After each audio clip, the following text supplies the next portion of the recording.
Here are some tips for looking after your WTB frequency or frequency comp hubs. Let's start by looking at what you're going to need for the job. Today, I'm going to be using an 11mm Allen key, two 17mm cone spanners, a torque wrench and a 17mm crow's foot attachment, a bearing press kit, a long and thin zip tie, a soft-faced hammer or a mallet, a medium-sized drift, and whatever tools you need to remove your cassette. The replacement bearing sizes are 6902 for the rear hub and MR 17287 for the front hub. If you go into the trouble of stripping the hub down, you may as well replace the bearings at the same time. Let's get started with the rear hub. The first thing you want to do is remove the cassette to give full access to the hub. You could also remove the disc rotor to minimize risk of contamination with grease, but it's not necessary. Then you want to get your two 17mm cone spanners to remove the end caps. They both use a regular right-hand thread, so hold the bottom end cap in place and turn the top end cap anti-clockwise to loosen the axle. It's likely that only one end cap will come loose at this point, so remove that completely. Then insert the 11mm Allen key into the axle to hold it steady and remove the second end cap in the same way. Now you can pull the freehub body off and remove the washer that sits behind it and put them somewhere safe. Then tap the axle and bearings out using a soft-faced hammer. Tap the non-drive side of the axle first to push out the drive side bearing. Then pull the bearing off the axle and put it back in to tap the non-drive side bearing out.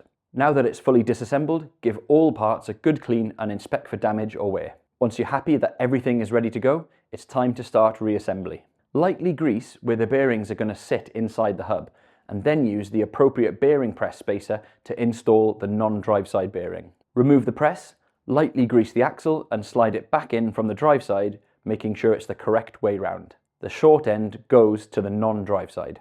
Now you can slide the second bearing over the axle and use an over-axle kit to press it into place. Remove the bearing press and slide the washer back into place. Now it's time to prepare and grease the freehub body. We recommend Demontech Pro X freehub grease or similar. Slide the freehub body over the axle. Rotate the freehub anti-clockwise as you push it on for the last few millimeters. If the pawls are stopping it, you can wrap a thin zip tie around it like this to depress the pawls and allow it to slide into place. Check the freehub seal is seated correctly and then install both end caps. The one with the larger flange goes on the non-drive side. Torque them up to 5 to 7 Newton meters, refit the cassette and you're good to go. Now onto the front hub. Start by removing both end caps. They're not threaded, so they should just pull off. Then you want to get a medium-sized drift to tap the bearings out.